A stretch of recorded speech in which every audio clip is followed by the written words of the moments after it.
Marina Walsh. I'm here to teach you how to do a basic portrait, but to first work out how to do the inner structure and how to make it so that it's easy to remove this sculpture from this armature. And I also want to show you the basic proportions of a generic head for now. Here are the tools of the trade. These are the tools you'll be needing. I have here some old serform blades. They've got a lovely strong serrated edge. You can also use a serrated knife if you can't find beautiful serrated kidneys. This is a soft kidney for smoothing in between. This is for shaping. These are for measuring the width and the distances between the features of the head. Some hollowing tools, some shaping tools.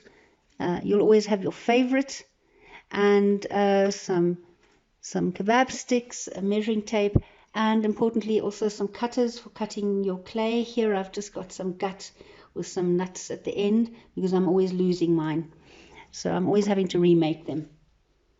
So not too much. You can find a lot of these things in your kitchen if you are stuck and can't find these tools. Wonderful tools to be found online, but this is the essential. I have here a pretty sturdy armature which I've had welded.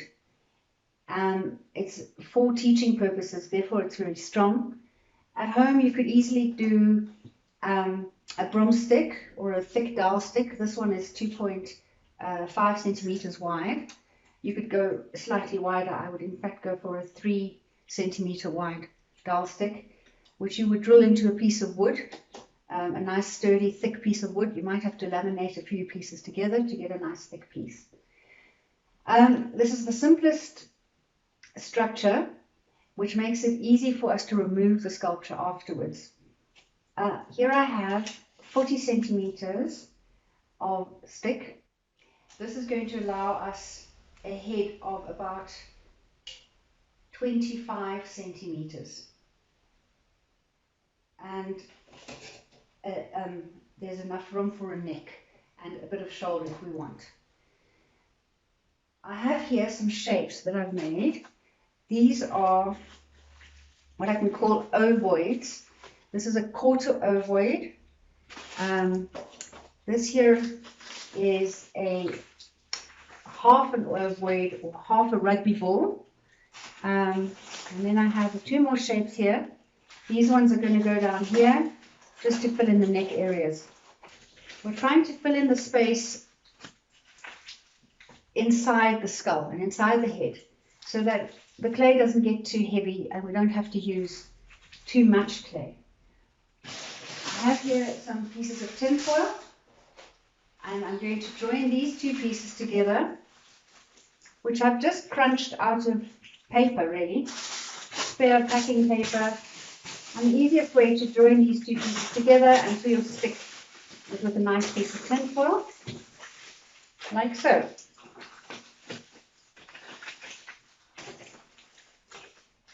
I might want to take another piece.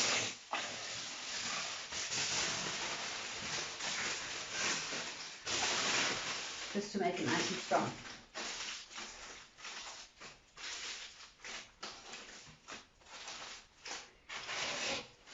This here is to protect, to create some structure and some shape to your neck area as well, which becomes a guide. So if this is the front of your face, then the longer piece will go out the back, and this will be your shorter piece, which is basically your chest coming out. There we go. Doing this.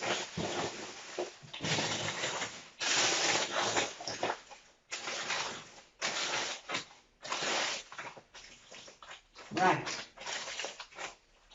Nice and tight. This will give us the basic inner shape of your portrait, allowing for more clay on this side to allow for the angle of the neck, which comes from the back without the stick getting in the way, and a little bit of chest. We haven't allowed for shoulders just yet because I'm going to leave that out for now. I've covered the tinfoil structure with some glad wrap, preferably non-perforated glad wrap, otherwise it's going to keep tearing as you wrap it. This is just to stop the clay from sticking to the tinfoil when we're hollowing out. I'm now going to start adding some clay. I have some basic tools here. One is for cutting the clay. It's fish gut with just 2 nuts at the end. Very importantly, I have some kebab sticks, which are going to be my guide and my measuring help. Some beautiful shaping tools, some hollowing tools, and I have a piece of serrated surf form, which I will use for evening out the clay. I'm just going to start by adding the clay fairly regularly. I'll start at the top and work my way down. I add little pieces like this that sit tightly onto the clay, and also I always add from the middle out to avoid air bubbles. And I will cover the whole structure like this, using pieces of clay roughly that size, manageable pieces that will stick to the whole structure all the way around. The plastic also helps the clay to stick to the armature.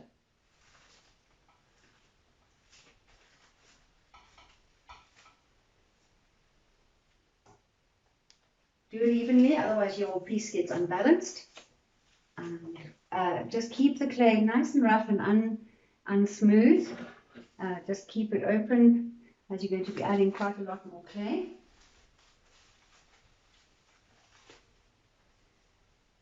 Once I've attached a layer of clay, I take this rough surf form blade and I just even out the clay like this into a nice even shape. This still allows a nice texture for adding more clay, and whilst giving it a really nice even look. I have now added a good 2 inches of clay to that armature, and fairly quickly as well, even though the clay is rather wet. I'm not too worried because we've got the neck as structure and support. And now I'm just evening this out again with my rough surf form blade.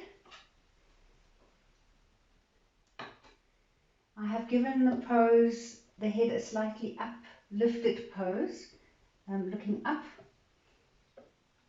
which is a bit more positive. It all helps with the mood one has towards the sculpture.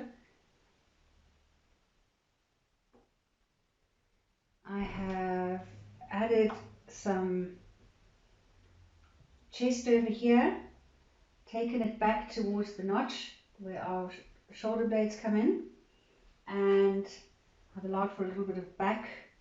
And right now, because I have this square, I can see exactly that my rod is right in the middle of the sculpture. I am going to try and create a fairly square head, and I'm going to add a bit more clay over here.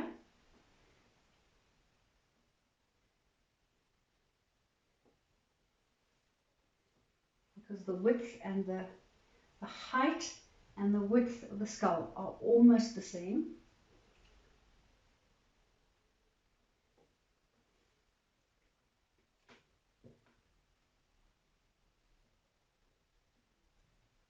Always adding from the middle outwards.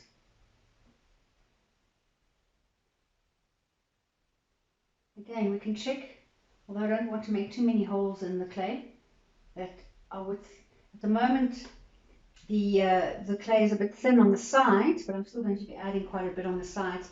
But down here in the front it's quite deep, the chin is nice and deep because I added quite a bit of clay there.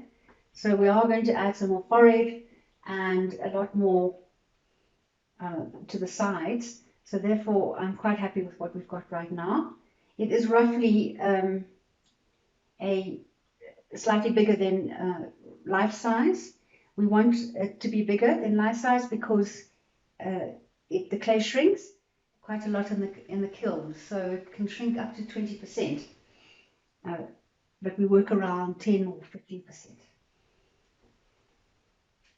Once I'm fairly happy with the shape of my head, I will keep on changing it, but where the rod sits is kind of where the middle of the head is right now.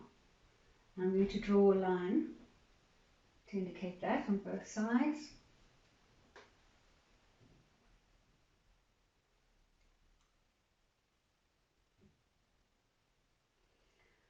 Then I'm going to put one kebab stick like this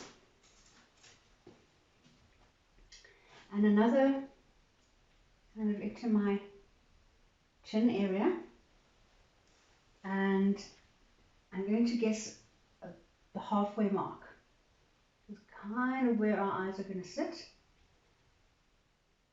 and just above that is our brow,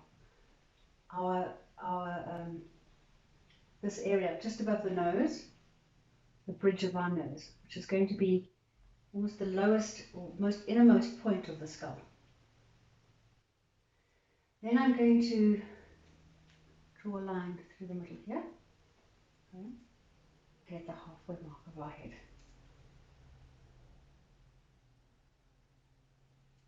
Then I'm going to just make sure that I have balanced this skull on either side.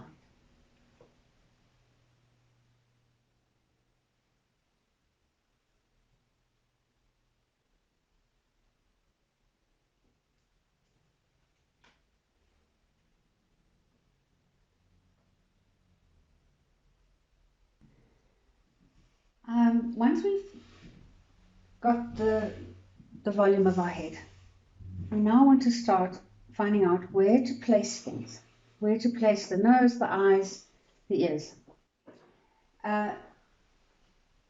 First, I'm going to divide the face horizontally. I'm going to start with a hairline, the hairline here, and from the hairline, I will divide the face in 3 equal measures. One is where we've established the bridge of our nose. That distance is roughly the same distance as the length of our nose, and from our nose to our chin is roughly the same length again. So we'll keep those lines in place. Here we go. Then, actually I need to take this off. Then I just want to introduce 2 planes. Your cheekbone comes around your face like this from your ear, and then makes a beeline for your nose. This is the flattest part of your face, and we want to just introduce 2 planes like this, where the angle of the cheekbone shifts around the face like this. This helps us to see the vertical divisions.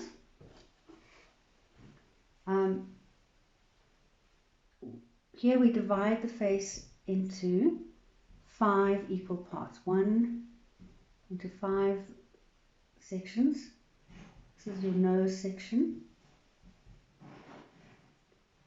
The eyes, which are going to be as wide as, there's always one eye between an eye. And then these are your outer fifths, 1, 2, 3, 4, 5.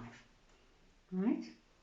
So this is where your nose is, these are where your eyes are going to be. Now this line was the bridge, so your eye is going to sit below that.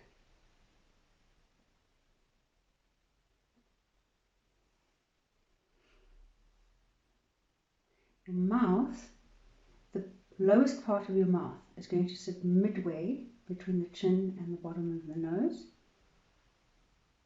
So the whole mouth sits above that area.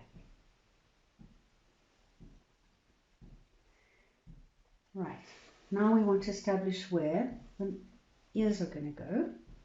Roughly from the eyebrow across and from the bottom of the nose across,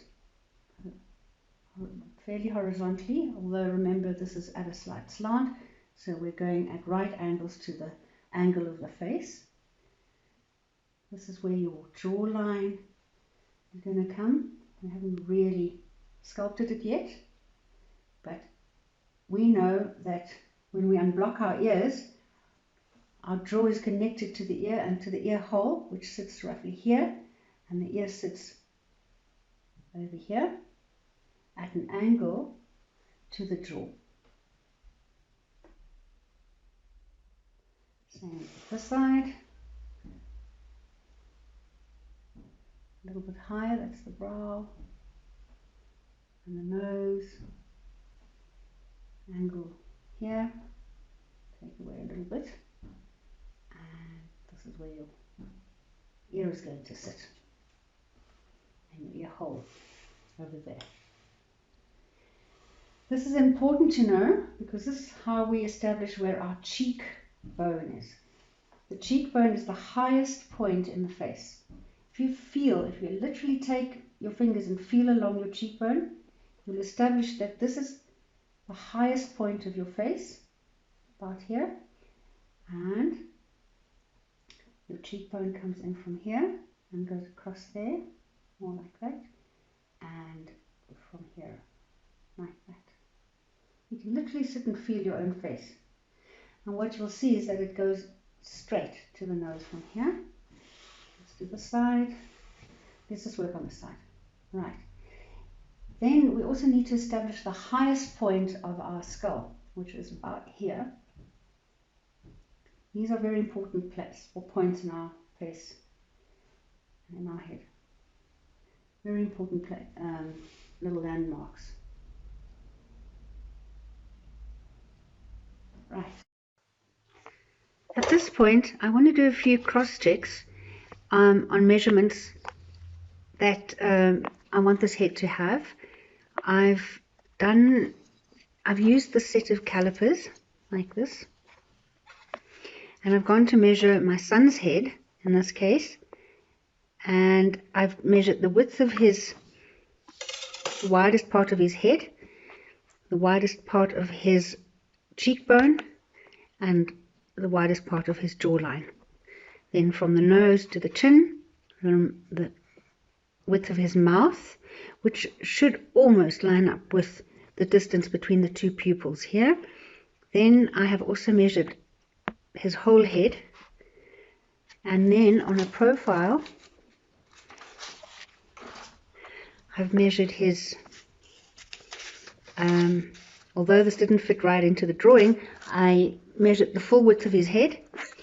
I measured from the tip of his nose to his ear hole, from the tip of his nose to his chin and his jawline, and then what's interesting is the depth of his eye. Now we're not seeing the whole eye here, but this bridge is remarkably deep. These measurements are made with the calipers. I am going to take the actual centimeter measurement and increase my measurements by 10% to allow for shrinkage. Having established these measurements, I want to just emphasize a softer kidney, the temple,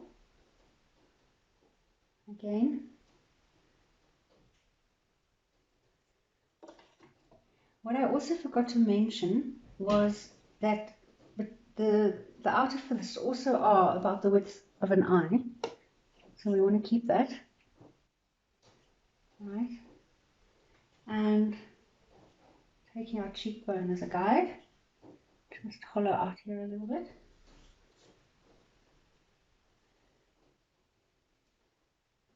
Not losing our high point here. And we want to take a little bit down underneath the cheekbone where the jaw hangs.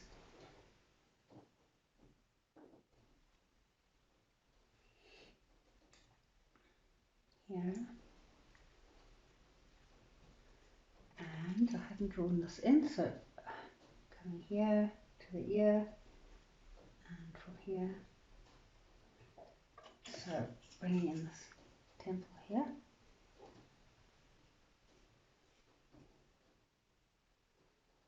I'm always amazed at how big the temple area is on the face. This now gives us the planes, just emphasizes the planes, and gives this head a little bit of an age, slightly young, older looking, and shapes the jaw a little bit more accurately. So I have taken some measurements, as I said, off my son's head. I actually want to sculpt my father, but he has sadly passed, so I've taken my son's measurements. They are also the measurements of an average face, and I want to just increase these measurements by about 10 to 15%. I'm just taking a guess here about that, and make sure that I have those heights over there. That's the cheekbone a bit lower. The height of the width of the head.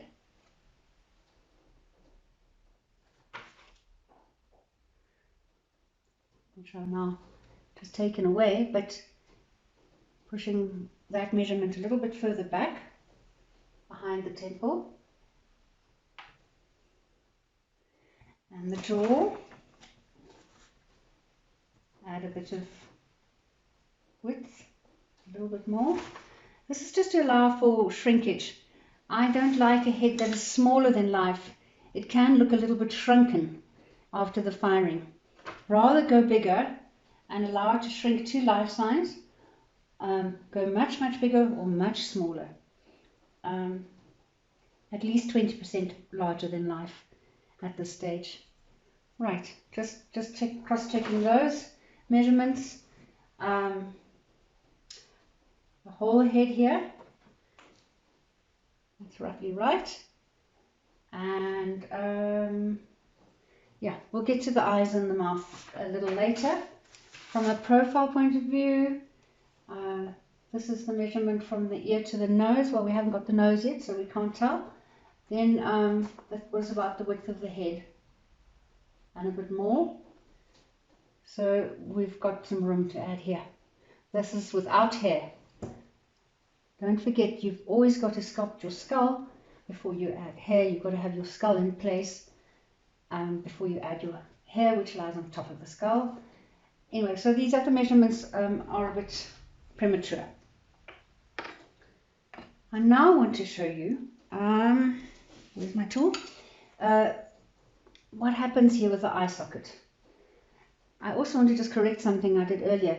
This measurement where the bridge of the nose is, that's not where the third lies. The third is from the hairline to the brow line rather, then the brow to the nose, and then the nose to the chin. Okay, just a small correction here. This is our brow. And now I want to show you something interesting. It's totally amazing how we are designed. Our eye sits in what looks a little bit like a Ray-Ban shape. I like to take the clay and actually squash it out like this. But it also goes back. It goes into where our outer fifth was. And it goes out here. And that gives us our peripheral vision.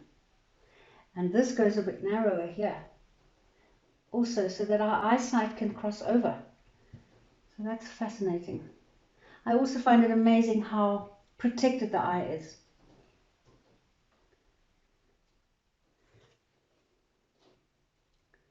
Take a little bit out with your scoop.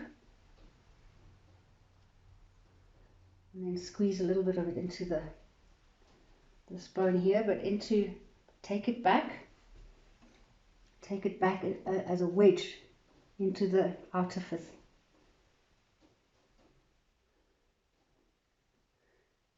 Create your bridge and go quite deep.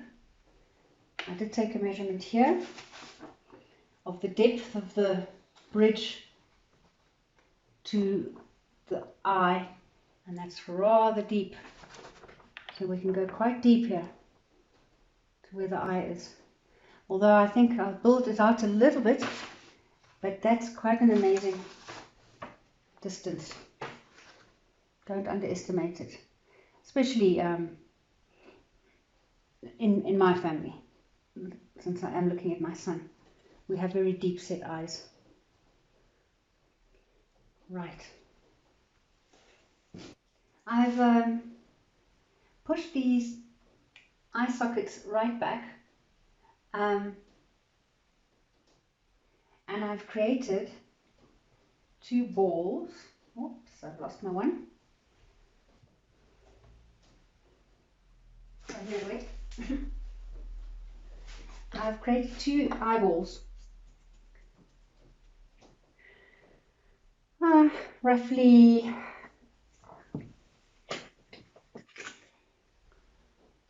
2 centimeters in diameter,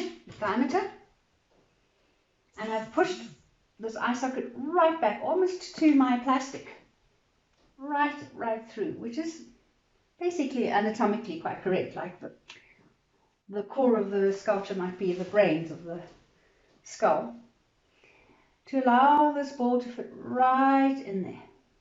Right? I want this distance. Remember, I measured that distance, and I want it in there. So this ball must go and sit right deep. This might be a little bit deep for other people,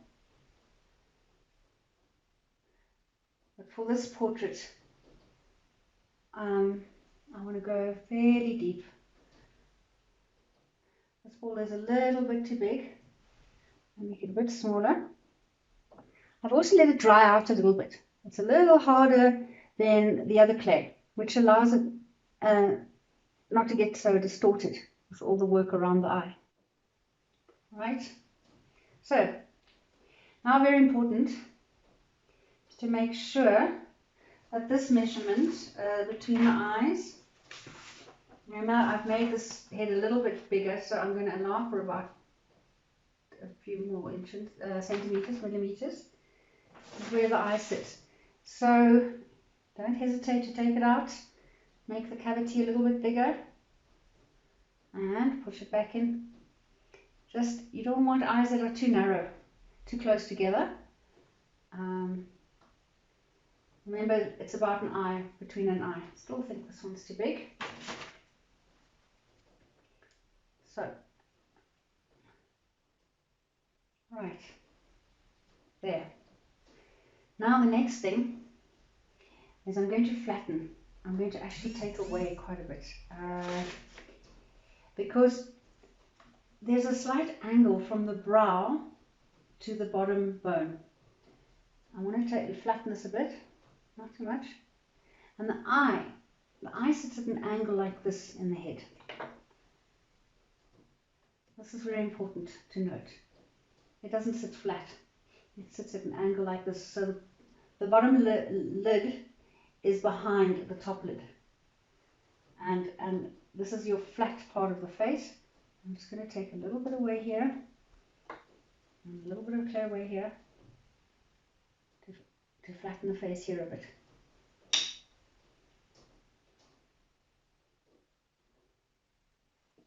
And so that the eye can sit correctly in the face. Check your brow, check your distance from the cornea to the bridge of the nose. Very important to check that. And I also look from above. Very, very good to constantly look from above and from below. Very, very, very helpful to see that you've balanced your face. You can see I need a bit more there. Very, very useful perspectives. Right. The difficult part is creating a likeness. I think now that we know roughly where everything goes, it's time to just have a good look at our reference. I've managed to pull for some photographs of my dad, who was born in 1921, out of a photo album. And these pictures are tiny, as that is the way photographs were taken in those days. So if I wasn't in lockdown, because today is the 4th of April 2020, I would probably go down the road and have these photocopied and enlarged to a bigger scale. In the meantime, I'm just going to try and find as many photographs of him, photograph them, put them on my computer screen, and just have a good look at the head shape before I continue with any features, and just try and work in general more, and then I'll carry on with nose and ears and mouth. I've now added a lot of clay to the back here, which makes this head a better shape. And I've also added quite a bit of volume to the neck, as we've kind of left it behind with all the sculpting of the head. So I'm just bringing it into proportion to the head a little bit. I now want to start adding the nose before I even do the eyes. I'm going to take quite a big wedge.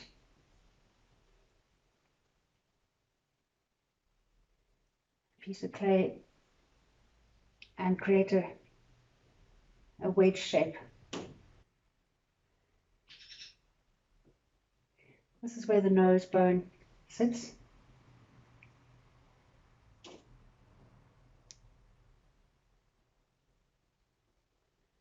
And we must bear that in mind to feel where it actually sits. And then to cut this and add this to the face.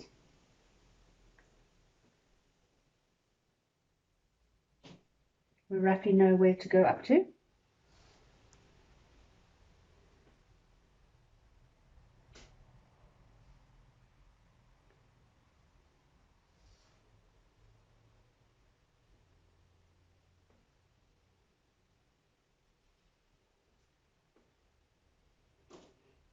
Now, of course, I have to look very carefully at the features of my father's nose.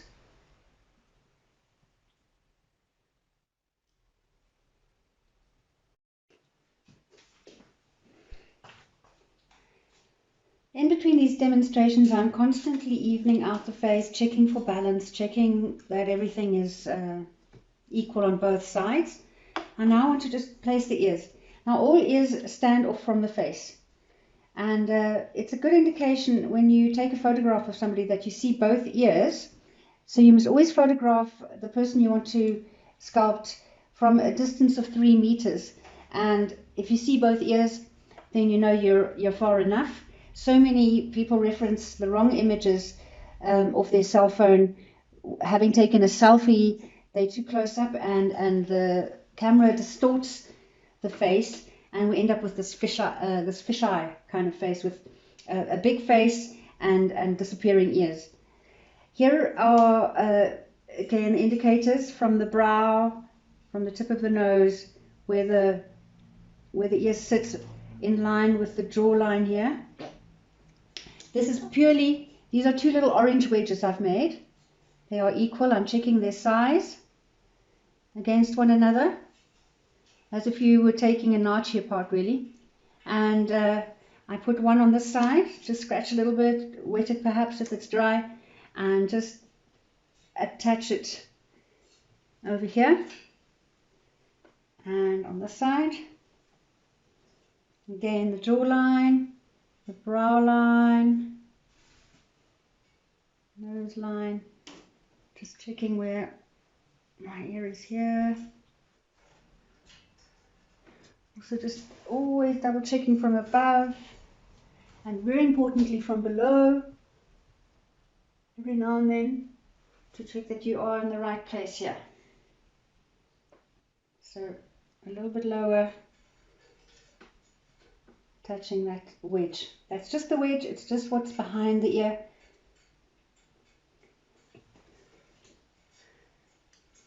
Making sure we're in the right place. Seems to be out here. Like so. Remember we said that the bottom of the mouth sits halfway between the tip of the nose and the chin.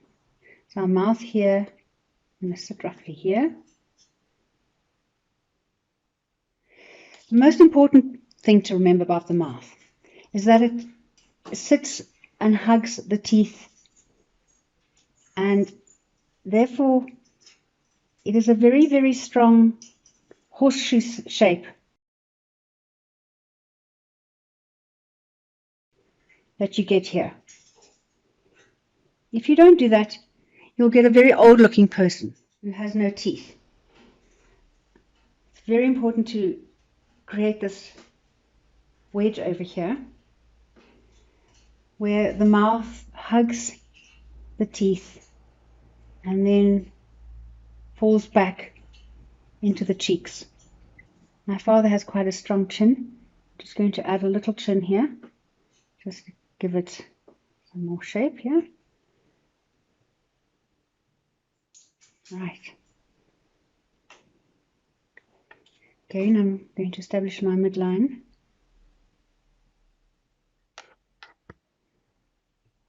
And for now, I'm just going to indicate an upper lip with a sausage. Push it up a bit.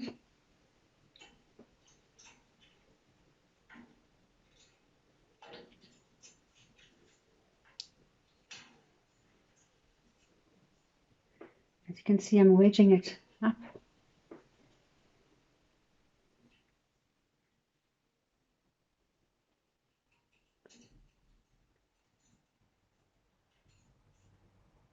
Blending it with the inside of the nose where it goes to.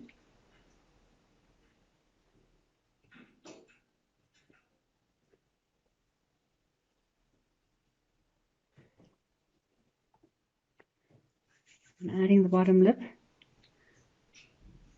a thin sausage with two little points like this.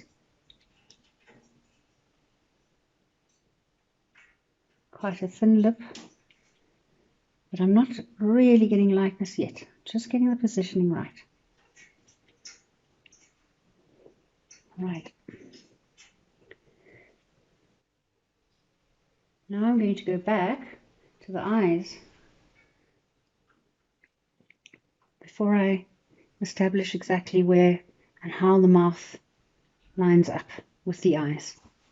Going back to the eyes, I've actually taken these eyeballs out, freshened them up, rolled them again, putting them back in to their sockets.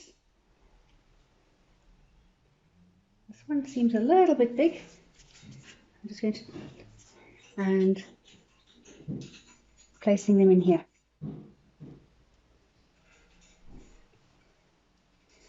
I'm now going to fit them into the socket with a thin sausage, which I press in all the way around. That's to avoid any big air bubbles that might occur in the clay.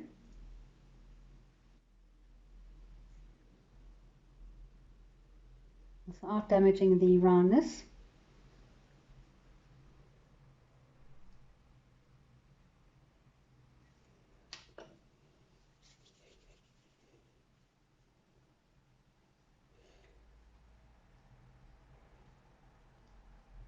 As I said, my father's eyes are rather deep set.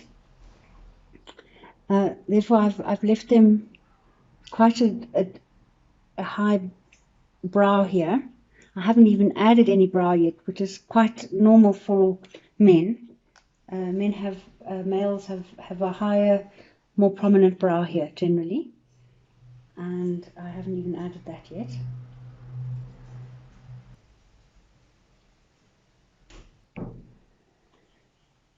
Again, constantly checking that once we have the lid in, it's going to read as one eye between the eyes. You can see that here, one eye, one whole eye between the eyes. Then I create some very thin, I make a little sausage, and then with very soft clay, I create a thin lid. In this case, the lids are very, very thin on my father. And I look very, very carefully at the shape of his eyes. But in general, as a rule, the curve from the tear duct up is steeper and then curves down. And another thing to remember is that the tear duct sits lower than the outer tip of the eye. So this is generally a bit lower.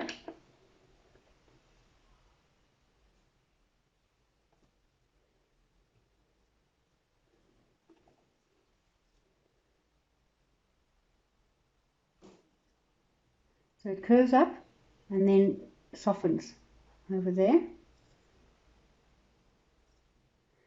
Remember, and that even the curve of the eye is slightly more as if it was sitting deeper in the brow. Eye sitting here. So that would be its curve.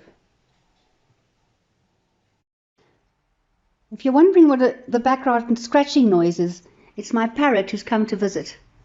She's climbed up here all the way from outside to come and check me out. We also are filming here in Johannesburg, where we have hardy-daws that make a loud squawking noise. We always joke that they're afraid of heights, that's why they scream.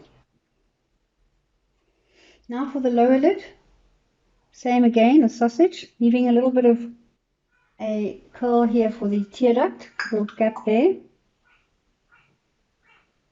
and very carefully placing this around the eye.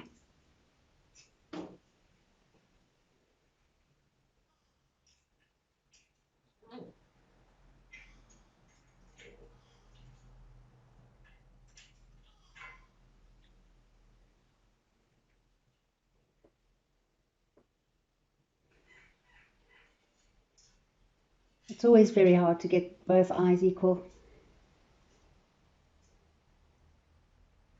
Remembering that this part, the tear duct part, is lower than this part, the outer edge of the eye. Right. My parrot is starting to make some commentary. I now want to add a little pocket here. Oh. Yeah.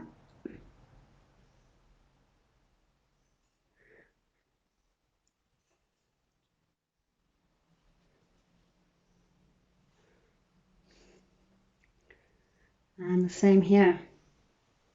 Quite a heavy bridge on the eyes here. Quite a heavy brow. A strong wedge shape, which I want to include here.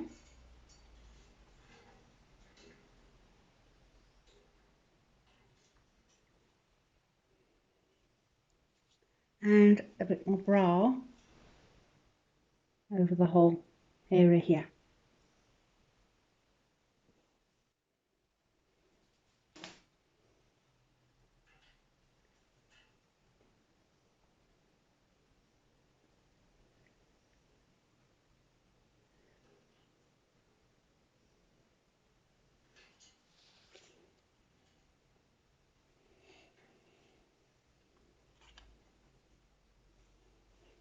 There we go. Once we have a basic shape for our eyes, I'm going to just show you one way of creating some life in these eyes, and I'm just going to do it very subtly for now, as we are not sure yet of which way we want this eye to look. So there are many ways of representing the eye. The pupil sits often touching top and bottom.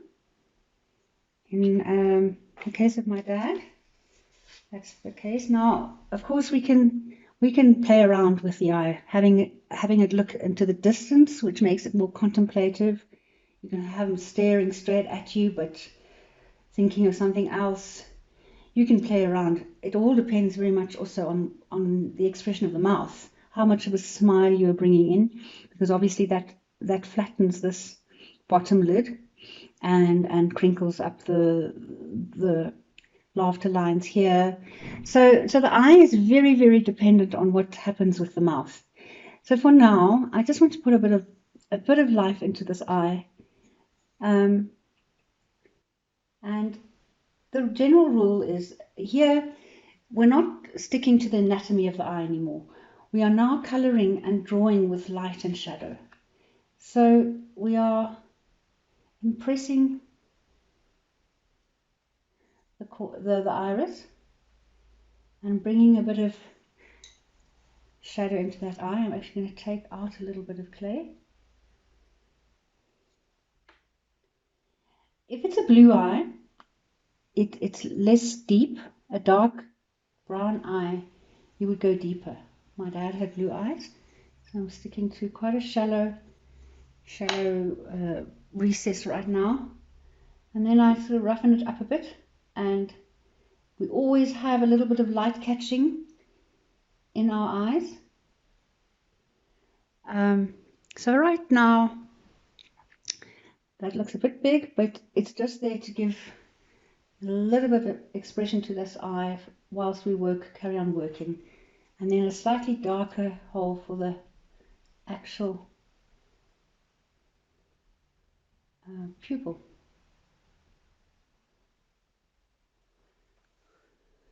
That's a very sort of rigid staring eye for now, but we'll play around. There are many ways of doing this. This is generally my approach. The clay is rather wet here, and therefore I'm also not going to get too fussed about the detail right now. I need it to harden a little bit. I've done this eye a little more roughly.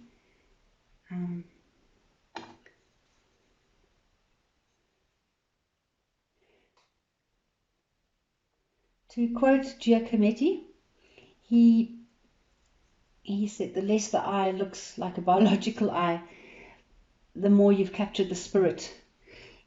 What he meant was that if you put a shell in there and it looks like an eye, use the shell. It's about capturing something. You want to capture a spirit. But for now, of course, we want to vaguely stick to what we're doing here.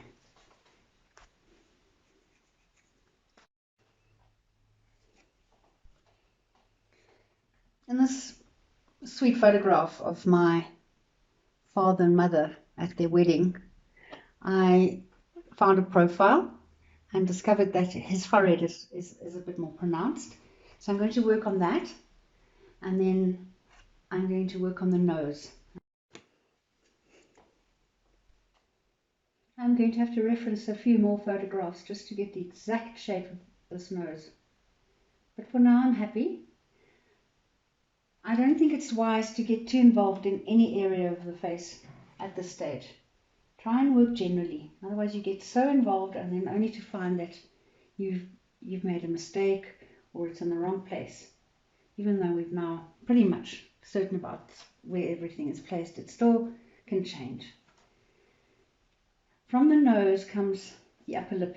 So before I do and shape the nostrils very nicely, I tend to integrate the upper lip into the nostrils like this to make sure that there's a flow of the profile. It really is a magic that happens when you start doing portraiture, especially somebody you know and someone in the family. You start seeing all kinds of things about yourself, about your children, and it becomes a very spiritual process. Since I am building a bit of the back of the head, I've decided to also bring in an indication of the hair. I'm applying the hair as if I were a hairdresser, as if I were brushing through the hair. So I'm applying a piece of clay and then actually literally brushing it back as if I was brushing his own hair. He has a distinct path on this side, and most of us have what a crown in our hair, where our hair comes from, and where it splits into all the different directions. Naturally, it also grows all over the place, but there's always a crown. I'm guessing it's around about there on my dad's head. So I have here another angle of him, and I'm going to literally just try and draw out his outline, because I need to make sure that when I bring in this ear, it's out far enough. I have already added more, but I still think it needs to come out more. It's very, very important that when we look at the front of the face, the ear, in this case, is quite protruding. So just integrating, brushing, seeing where the hair has come from, parting it a little bit. I can still work on the shape of the head here. Here's his parting.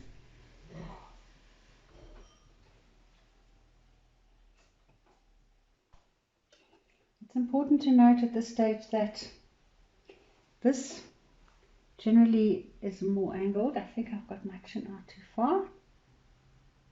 Obviously, because he's looking up, this angle isn't as far back as if the angle was straight. So don't be fooled by the fact that he's looking up, so this almost becomes more straight, more perpendicular to your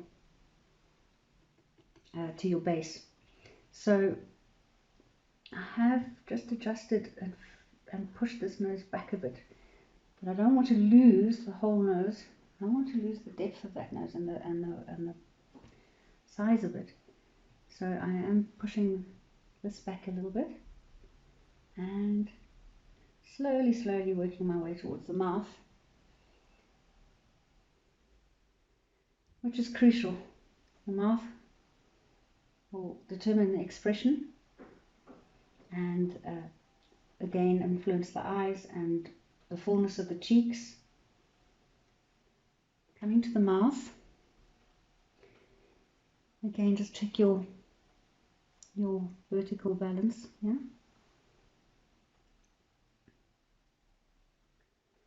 There are a lot of muscles around the mouth. There's a whole almost circle of muscles that go around the mouth. There are 300 muscles, they say. There are also over 1 million facial expressions. Sometimes I feel like I'm going through all of them before I get to what I want.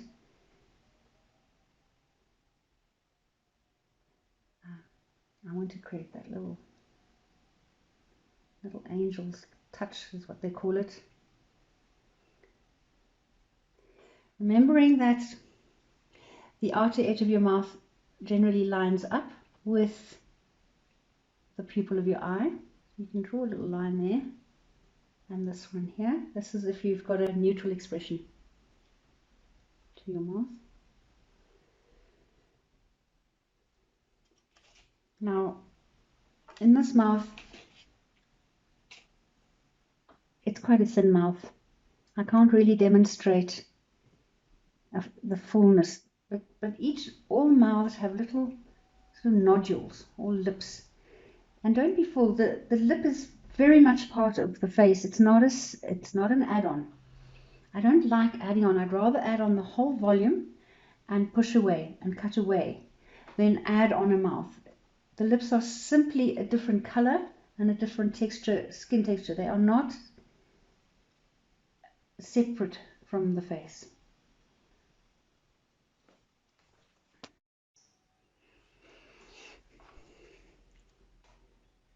I have a little trick in making my ears, and it's based on a little story I heard when my daughter was at convent school. The nuns used to say to them that the inner ear was a bit of the shape of a fetus. And if you look, it really is quite true. So what I do in order to create an ear quite quickly, I create what looks a bit like a fetus or a comma. And that's the inside of the ear, not the outside. Don't make it too thick, although you can have quite a lot of volume. And if you're worried about creating equal sized ears, you can create two of these, one for each ear. Obviously it would need to be the opposite, so it would create a little heart with an inner heart inside. You then attach this quite securely and blend it in.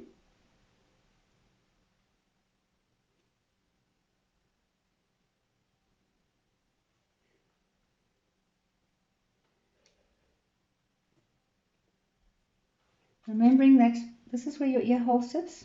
Your jaw comes in here, splits, and your inner ear hole sits there.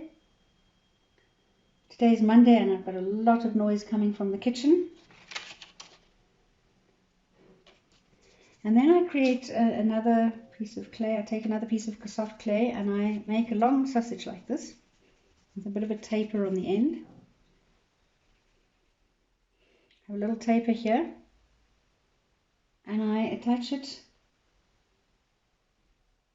and this creates the outer lobe of the ear, this part here. So it's quite thin, and I curl it around the inner ear, keeping it quite thin, and then breaking off the rest and tapering it in like this. So you've got your inner ear, and you've got your outer lobe, and you have to treat your ear very much like its own little portrait as well. Each person's ear is completely different and both ears are not the same on one person, so you have to again look very, very carefully at that. But this is a quick way of creating the impression of an ear. As you can see, it's standing out from the head nicely, and it's a little messy, but that's the general idea, just to give yourself a more human look as well, to start getting a proper profile on this head.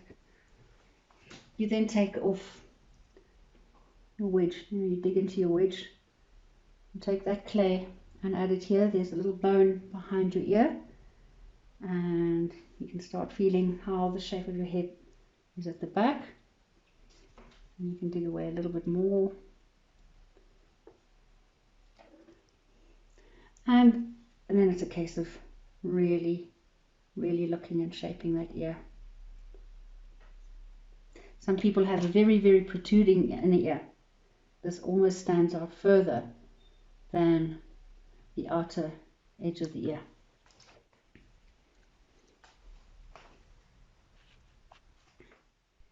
In order to integrate the face and the head and the jaw with the neck, you have to know a little bit of anatomy and how the muscles work around the neck.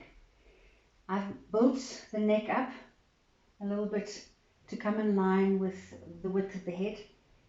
And neck is almost as wide as the jawline. I then take a very generous piece of clay like this and make a muscle.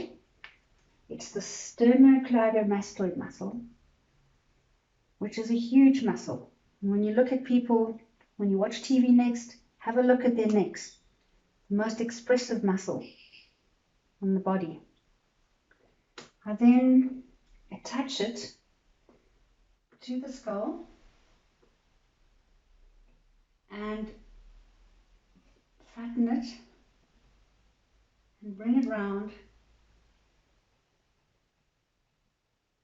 to where it attaches to the clavicle,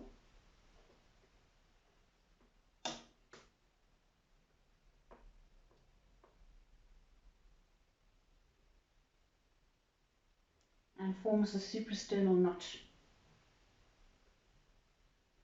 The rest of the clay then gets blended in, and you'll find there's a muscle here that attaches again to the collarbone or clavicle,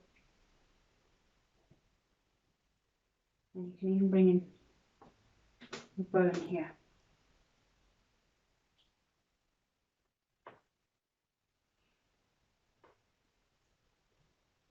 I might have gone a bit low here. I think I shall bring this up a little bit. Push this all up a bit. But instantly you have quite a nice shape to your neck. The two muscles come together here, forming a triangle, attaching to the back of the head, and instantly giving the neck some shape and giving us something to work with here in integrating the jawline. I've created an Adam's apple. My dad had quite a pronounced one. And it's lovely to have this beautiful notch here.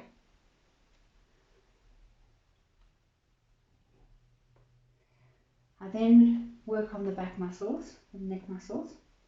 Again, these are broad muscles that attach to the back of the collarbone and things.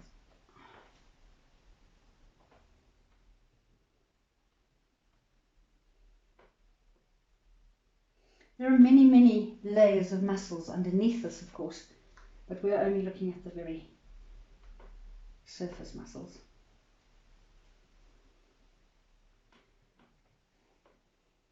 As you can see now, the neck and the head are more integrated.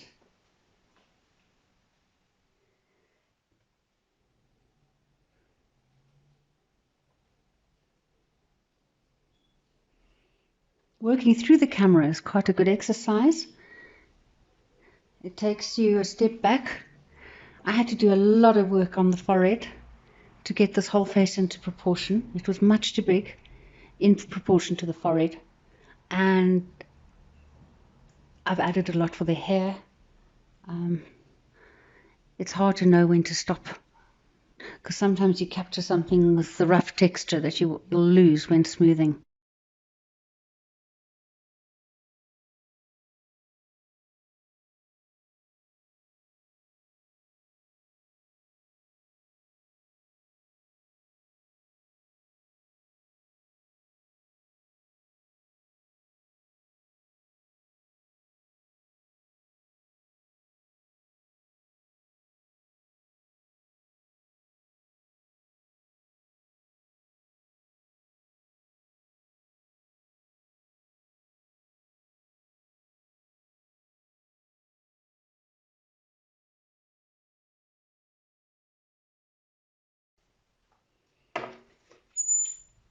Although the sculpture isn't completely finished, I'm just going to demonstrate where we cut and how we hollow out, because I do want to place them now, which will also help me finalize everything, the finish and everything. So it's hard enough, definitely hard enough to hollow.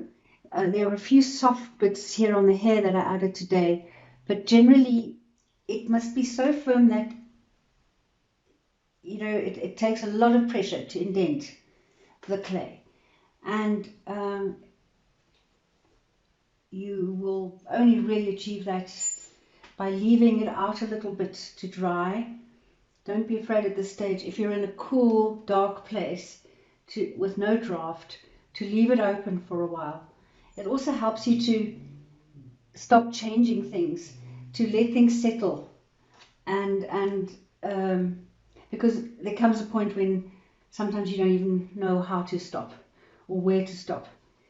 So there comes a point when it is hard and it gets harder and harder to work on, and so you start finding your piece with the piece. I'm going to put 3 markers either side, because I'm going to be cutting open here. This is my register. It's surprisingly necessary. you'll think that you will know how to put this piece back, but often there's a bit of distortion. This piece here sometimes becomes so obscure you don't know which way around to put it. It just helps you. I've got a stronger gut, a thicker gut, because this clay is rather hard. Do have somebody on standby if you don't know how to do this to catch the piece, but I know this piece won't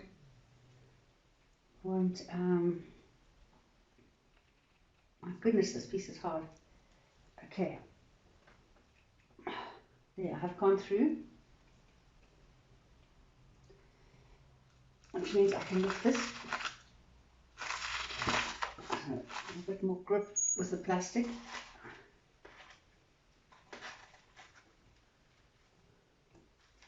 I don't want to distort this piece. I'll go through here again.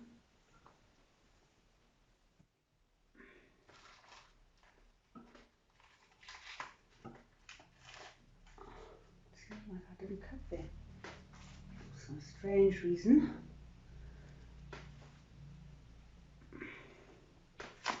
There we go. That was a bit more tricky than normal. So that piece you then put on a cushion and wait for it to be hollowed.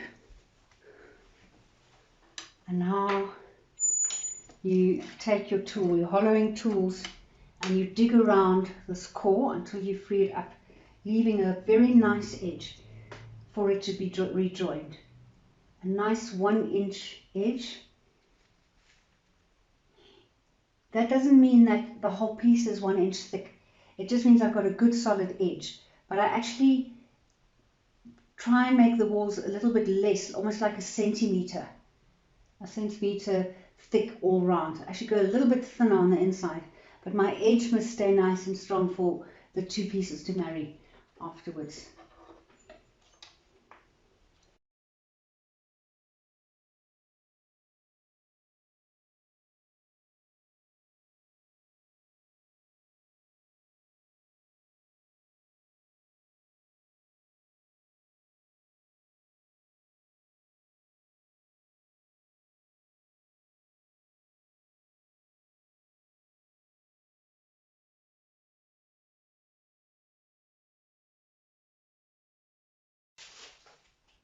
Once I've hollowed satisfactorily, as you can see, I've hollowed it thinner than the actual edge where I'm going to join. The same here. I've gone into the nose, into the cheekbones. I follow the contours, but I have left the neck area quite thick still because I know I can come in from underneath, and I want to just get this bit over and done with. The clay is still quite thin and quite soft, so I don't want any more distortion than I have to. I'm now going to scratch very deep, very, very rough.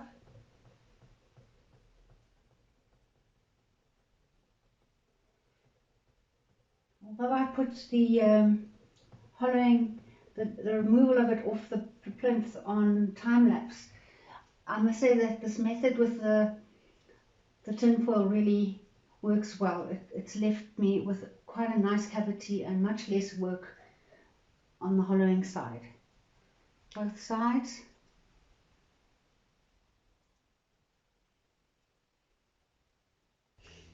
I then take wet slip, which is basically clay wet with water, mixed with a lot more water, that you then put on. In this case, I think it's fine to just do it on one side.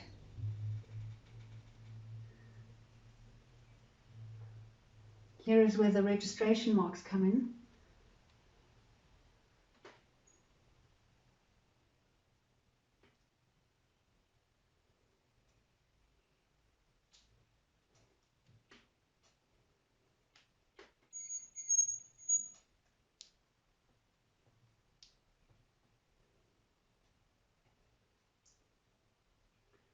There's a bit more distortion than I like because I've done this a little bit on the student side. Now, very important is to stitch it together, nice deep stitches all the way around.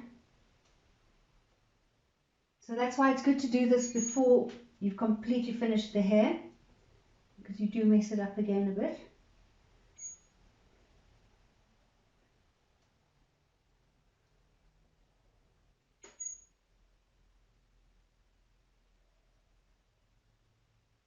I then take a sausage of clay and I press it in from one end to the other.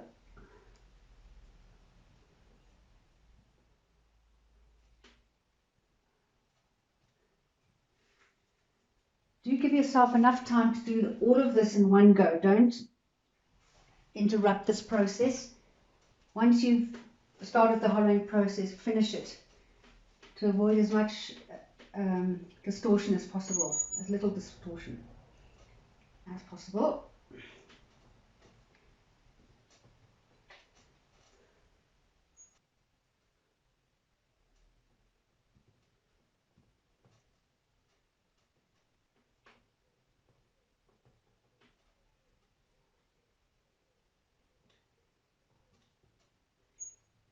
Only now you can let it rest and come to back to it. By now you can adjust the angle of your head, you can place it, you can finalize the finish, the angle, and do all the finishing touches. And remembering that you've still got to hollow the neck, but the neck needs to be quite sturdy now to hold the weight of the head because there's no more support inside. Careful not to let it fall. Once you've hollowed the sculpture and the neck, it's a great time to double check the sculpture from below. But basically I've scratched the bottom here and added a fresh piece of clay to close off the bottom. Lots of cross hatching and a nice fresh piece of clay here, because now I'm going to do my final placement of my head so that once I fire it and it's hard, it can go and be mounted correctly. And there you go. Quite a few more hours we'll put in here. A lot of looking at other photographs, other angles, cleaning the surface with a stiff brush to get rid of all the crumbs. And don't be afraid to put some drama into the sculpture, you know, nice deep lines, a bit of contrast. That's what helps and makes it stand out. All these little bumps, all these little textures add to the life of the sculpture. I'm fairly happy. I feel it looks like my dad. See a little bit of my brother's mouth there. A lot of people say it looks like me. Yeah, interesting.